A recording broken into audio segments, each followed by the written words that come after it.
Nepal टेलिकमको Simco नामसारी अनलाइनबाटै गर्न मिल्छ। आफूले चलाइरहेको सिम कार्ड अरूका नाममा छ भने यो सेवाबाट सजिलै आफ्नो नाममा नामसारी गर्न सकिन्छ। यससँगै सिम कार्ड नामसारीको फारम भर्न ग्राहक स्वयं टेलिकमको कार्यालयमै पुग्नुपर्ने बाध्यता थियो। अब भने ग्राहकले घरमै बसेर अनलाइन मार्फत फारम भर्न सक्नेछन्। यद्यपि अनलाइन फारम भरेपछि अन्तिम प्रमाणीकरणको लागि भने एकपटक अनिवार्य रूपमा टेलिकमको कार्यालय पुग्नै पर्ने हुन्छ। आउनुहोस् जानिहालौं अरूको नामको सिम कार्ड अनलाइनबाट। सबैभन्दा पहिले corporate.ntc.np/kyc/customer मा जानुहोस्। त्यसपछि तपाईले जुन नम्बर नामसारी गर्नुपर्ने हो त्यही मोबाइल नम्बर राख्नुहोस् र सेन्ड ओटीपी कोडको बटनमा ट्याप गर्नुहोस्। अब त्यहाँ देखिएको क्याप्चा टाइप गरेर भेरिफाई एन्ड सेन्ड ओटीपी को बटनमा ट्याप गर्नुहोस्। अब त्यहाँ देखिएको बक्समा ओटीपी कोड राखेर भेरिफाई एन्ड लगइन बटनमा ट्याप गर्नुहोस्। अब तपाईको कस्टमर पोर्टल खुल्छ। त्यहाँ तपाईले आफ्नो नाम, थर, जन्ममिति, विवाह,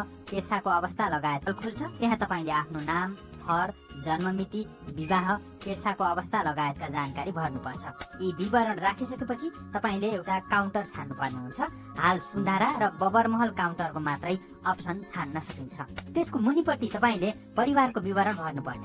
इमर्जेन्सी कन्ट्याक्ट नम्बरमा तपाईको नजिकको वा तपाईसँग सम्पर्क गर्न सजिलो हुने मान्छेको नम्बर राख्नुहोस्। अब तपाईको आधिकारिक कागजात, नागरिकता, पासपोर्ट वा राष्ट्रिय परिचय पत्रको नम्बर र जारी गर्ने निकायबारे लेख्नुहोस् अनि स्थायी र अस्थायी ठेगाना भर्नुहोस्। यी विवरण राखिसकेपछि तपाईले पछिल्ला 3 दिनभित्र कल गरेका 5 वटा नम्बर राख्नुपर्छ।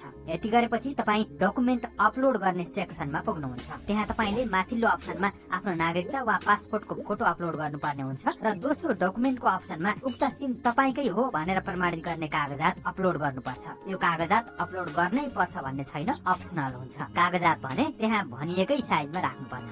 यति गरेपछि तलपट्टि भएको नेक्स्टको बटनमा ट्याप गर्नुभयो भने क्यामेराबाट नागरिकता वा पासपोर्ट समातेको आफ्नो फोटो खिच्नुपर्ने हुन्छ र सबै विवरण ठिक छ भनेर टिक लगाएपछि अब अन्तिममा सबमिट एप्लिकेसनको बटनमा ट्याप गर्नुपर्छ। अब तपाईका विवरण टेलिकम कार्यालयले भेरिफाई गर्नुपर्ने हुन्छ। त्यसको लागि तपाई एकपटक अनिवार्य रूपमा कार्यालयमै पुग्नुपर्ने हुन्छ। अनलाइनबाटै विवरण बुझाउँदा कार्यालयमा हुने समयको बचत हुने र नामसारी प्रक्रिया छिटो छरितो हुने टेलिकमले जनाएको छ।